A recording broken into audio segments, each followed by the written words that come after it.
Gaming is no stranger to controversies, obviously. It's always going on, all the time. Some of them are actually kind of exciting. You learn something new or you see something change, but some of them, not so much. Hi folks, it's Falcon, and today on gameranx, the 10 worst video game controversies nobody asked for. Starting off with number 10, it's the Grand Theft Auto 6 leak.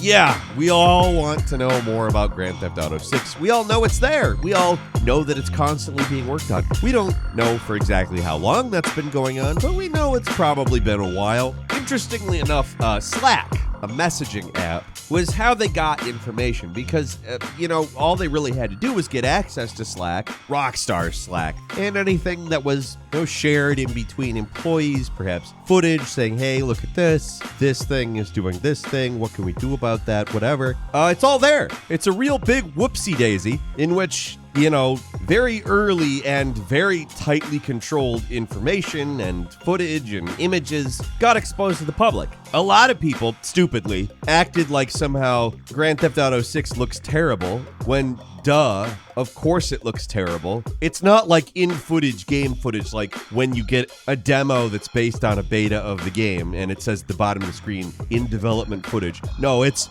real in development footage. They're not decorating the house, they're building it. The reason why I think that it's something that really we didn't want is because although Rockstar says it's not going to be delayed because of this leak, it's really hard to imagine this will have no impact on development. And I want Grand Theft Auto 6 as soon as possible.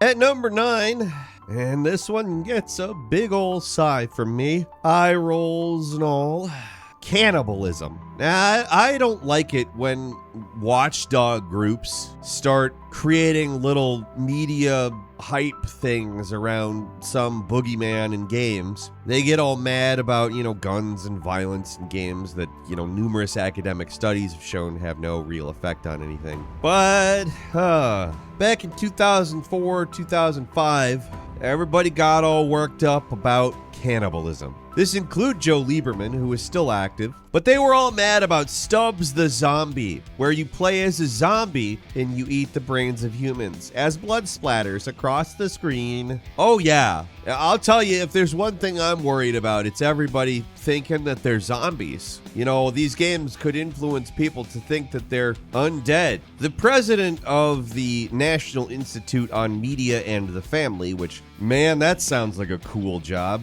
uptight nerd in chief, he said, it's something we've never seen before. So, you've never seen a zombie movie, sir? Ever? Because, they're a lot worse than Stubbs the Zombie. I remember Stubbs the Zombie. It looked like Plants vs. Zombies. Like, not exactly like it, but it was cartoonish and not realistic. And, again, go back to 28 Days Later. That was only a couple of years before. Go back 10 years, 20 years. There's zombie movies that are more realistic than Stubbs the Zombie. The fact that that was a target is ridiculous. Now, it wasn't the only target. There were other games like Fear and, other stuff like that. Like, I'll quote Joseph Lieberman here. It's just the worst kind of message to kids.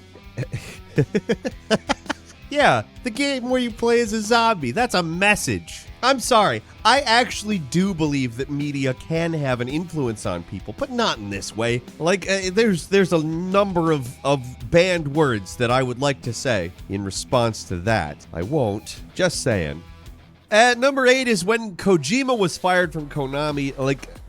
It was all a big, stupid thing, too. Konami basically moved into mobile games. That's ultimately the full story. The executive producer from their first big mobile hit, Dragon Collection, moved up in the company and they switched focus because, wow, did they realize they could make a lot more money making cheap mobile games than really expensive AAA epic masterpieces that cost hundreds of millions of dollars to make. I get it. I understand the thinking behind it, but it sucks because it's Konami. They could have done both. Easily could have done both. And it looks like they're trying to do both now. now, but they pushed him out because he's obviously an auteur, and although he is a household name as far as video games are concerned, they did it really unceremoniously. Like, they literally took his name off of the Phantom Pain, if you remember. He wasn't allowed to promote it. He wasn't allowed to accept an award that he got for it. I mean, it was messed up, actually. On top of that, when he started a new company, Kojima Productions in the United States, somehow Konami managed to make it difficult for employees to get health insurance. On top of that, the old Kojima Productions employees, they blacklisted and told other companies not to hire them. Like, just awful behavior on the part of Konami and the people who run it, which sucks because they're obviously one of the big classic video game companies, and really all you want to see from them is good games. At number 7, a Bible game developer claimed that Satan was responsible for their failures. Whoo boy. This one goes back to 2014 when a developer by the name of Phoenix Interactive launched a Kickstarter for a game called Bible Chronicles: The Call of Abraham. So they put up this Kickstarter for this game with a $100,000 goal. It's an action RPG about Abraham, obviously, going through Bible events, etc. And honestly, I'm not one to judge. I don't go after religion or anything like that. In a historical context, in fact, that kind of game would actually be fairly interesting for me. So just to let people know, I'm not going after this just because the people are religious. No, the problem I have here is these are developers that believe Grand Theft Auto is a sign of the end times. As in, that's something they actually said during the course of this. I don't know, going back through this and looking at the historical record of it, it's beyond a weird one. It seems to me like maybe the reason they didn't get anywhere near the $100,000 target they set isn't actually because of Satan, and more it's because they said a bunch of weird crap like, oh, I don't know, the reason our Kickstarter didn't get funded is because of Satan. I'm just putting it out there. I think you could do this type of game and not weird everybody out. At number 6, the Legend of Zelda Wind Waker backlash. Now, this one is on gamers, not on the gaming industry. So, at the time, I would say people kind of were asking for it, but looking back, they really shouldn't have been. Wind Waker is perhaps one of the prettiest games of all time, especially the HD remake, which is just beautiful to look at. It's such a unique style that took cell shading to another level. Breath of the Wild wouldn't be what Breath of the Wild is without Wind Waker. But there were people who were like calling it a puppet show, angry that Nintendo wasn't catering to quote-unquote old school gamers. You know, because when you put Legend of Zelda into a Nintendo Entertainment System in 1988, if there's one way I would describe it, it's very real looking and totally not cartoony. And then I go forward to Link to the Past on the SNES. Why I'm so surprised that the parents who were angry about the cannibalism weren't angry about all of the very realistic swordplay and violence in that one. That looks how things are. Yeah, an old school gamer, an actual old school gamer, was playing some pretty cartoony games. So, in a lot of ways, that's exactly what Nintendo was doing, was catering to that set of gamers. But, you know, whatever. Part of it was this GameCube tech demo that looked, at the time, pretty realistic. And looking back at it now, I don't know why we thought this was realistic. Oh man, look at Ganondorf. He looks real. That's what a person looks like in real life. Look at that. Yeah, but I mean, looking back at Wind Waker, it's so obviously aged significantly better than so many games of that era that were like, wow, we've finally done it, guys. We've created real-time photorealism. Like, no. A big problem, I would say, is that back in the day, we confused cool tech, stuff that, I mean, did look legitimately great, and some of it, when you look back, still looks great. We confused it for realism. No, there's no element of true realism in any GameCube game. Everything was stylized. Even Wave Race Blue Storm was stylized. Yes, the water looked really cool, but it didn't look like real water. It looked like a clever representation of water that incorporated elements that were closer to what we expect from real water, but does that look like real water? No. the anger at Wind Waker for not being virtual reality, I guess. I don't understand it today. I don't, and I didn't really care about it then. I'm one of these absolute freaks who didn't actually love Ocarina of Time. I was more of a Majora's Mask person. I found that to be much more intriguing. So maybe I'm the freak. I don't know.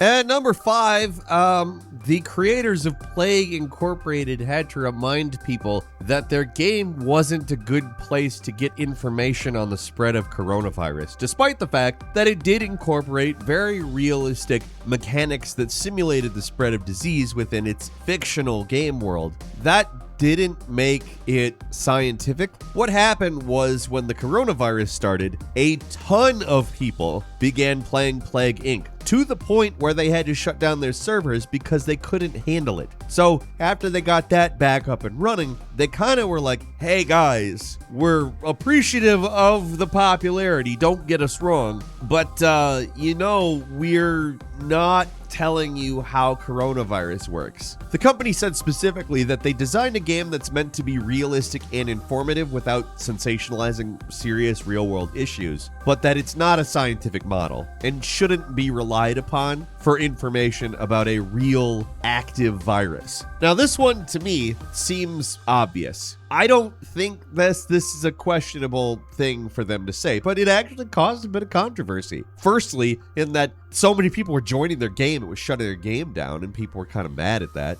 But secondly, I get how this game could maybe give you a generalized idea of how a disease spreads, but when a disease is actually a massive thing going on in the world that's specific, and it's not in the game, specifically because there's no real way to know how it's going to... I just don't really understand why somebody would basically rely on a game to predict the future for them. A lot of people did, though.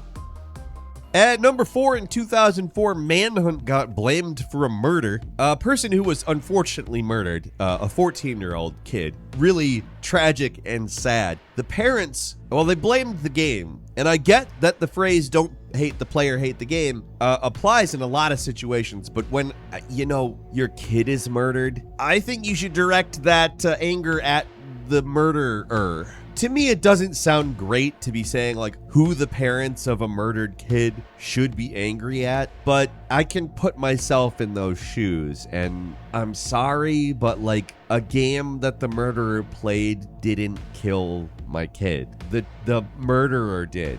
And this just caused an absolutely ridiculous public controversy that basically nobody was able to look good during. Like, these parents, I think, didn't look good, and they were grieving their kids, so they were never going to be acting like they normally act. And all of a sudden, they're on TV everywhere in Great Britain. Lots of news covered it in a way that sensationalized it too, claiming that in Manhunt, players would be awarded extra points for carrying out extreme murders while victims plea on behalf of their wives and children, which I don't know if you've ever played Manhunt, but it's inaccurate. The people you kill in Manhunt are assassins hired to kill you by a snuff film director who has actually faked your lethal injection and put you into this kind of Saw-like situation. Yeah, very inaccurate. You're killing, like, sadists and murderous lunatics. Not that that even matters, though. Again, out of all of the research ever done on violent video games' influence over people, there is nothing that has ever indicated that video games create violent tendencies in people. Violent tendencies happen from other things. If somebody uses a game as a quote-unquote inspiration for a horrific crime, that horrific crime was going to happen one way or the other. At number 3, when the Olympics decided to incorporate esports, and this one's very recent, although it's been an ongoing thing. I'll set it up with something that was said a couple of years ago by International Olympic Committee President Thomas Bach, saying, "We have a very clear red line that we don't want to deal with any game that's contrary to Olympic values. Any game where there is violence glorified or accepted, where you have any kind of discrimination, has nothing to do with Olympic values." So think about the implications for something like CSGO, which is one of the most popular competitive games that's existed and for a very long time. Most competitive gaming, in fact, revolves around like either cartoonish or serious violence. Why? Because that's what works in the format, to be completely honest. So fast forward to this year when the Olympics announced an esports series. You know, classic games that one might consider very good for esports, like League of Legends, Street Fighter, what have you. The lineup for the Olympic Games esports series is embarrassing. It is, and you may recognize this from other areas of the Olympics: archery, baseball, chess, cycling, dance, motorsports, sailing, tennis, and taekwondo. Oh boy, nothing more popular in esports circles than taekwondo simulators. This is one of those controversies where it's so stupid. Like, of course it's a controversy. It's such a misunderstanding of what esports is that it's basically a joke. At number 2, that time Winnie the Pooh got a game banned. All very stupid. I'm not going to take sides in terms of the political situation going on here. I think it's probably dumb on both sides, but I also don't live in either place, so Basically, Devotion is a Taiwanese game that got taken off of Steam because its publishers were Chinese and dropped the game. Why, you might ask? Because it was a Taiwanese game in China that called Xi Jinping, the leader of China, Winnie the Pooh. It also called him a moron. The Winnie the Pooh thing is what got him, though, I think. The reason for that is that there was a large phenomenon of memeing on Xi Jinping with Winnie the Pooh, and I'm sure it created a sore spot. Chinese players review bombed the game, apparently upset with the meme, and the Chinese publisher was like, we can't have that, and they took it off Steam. Now, this is what's provable about it. There's a lot of speculation that this is the result of the Chinese government coming down on the publisher, but at the same time, I wouldn't be shocked if the review bombing was a large factor in it. Possibly a larger piece of the puzzle than the Chinese government, even if they did get involved. Because a game that's been negatively reviewed in that way is very hard to push on Steam, especially to, American audiences, which ultimately is where the real money is. And an American gamer using Steam, seeing some random Taiwanese video game with bad reviews, is not going to buy it. It's that simple. It's quite possible the publisher just decided to cut their losses, and it's also quite possible it's Chinese censorship. I don't know. I don't care. I do know this was stupid. And finally, at number 1, Illinois Democratic State Rep proposed banning Grand Theft Auto because there was a large amount of carjackings in the Chicago area. You know, Chicago. And this is nothing against Chicago. I like Chicago. I've been to Chicago many times. It's a great city. Great people, great pie. Love me some Chicago, but it's material reality that there is a crime problem in Chicago. And there has been, long before Grand Theft Auto was even a thought in the mid-90s. Blaming carjackings in Chicago on Grand Theft Auto in 2021 is like an 86-year-old lifelong smoker blaming their newly diagnosed lung cancer on their neighbor recently burning yard scraps, leaves, etc. Or like a recent increase in car traffic in their neighborhood or something. Representative Evans said, Grand Theft Auto and other violent video games are getting into the minds of our young people and perpetuating the normalcy of carjacking. Carjacking is not normal, and carjacking must stop. Well, let's just go ahead and say why. He had recently been carjacked and needed something to blame that wasn't the people that jacked his car. I don't know, maybe the entire voting population of Chicago stole his car. And he needed to make sure not to alienate him. I don't know. It's a bit of a pattern, these types of controversies and video games getting blamed for things that a person who did a thing should probably get blamed for. But, whatever. That's all for today. Leave us a comment. Let us know what you think. If you like this video, click like. If you're not subscribed, now's a great time to do so. We upload brand new videos every day of the week. Best way to see them first is, of course, a subscription. So click subscribe. Don't forget to enable notifications. And as always, we thank you very much for watching this video. I'm Falcon. You can follow me on Twitter at Falcon Hero. We'll see you next time right here on gameranx.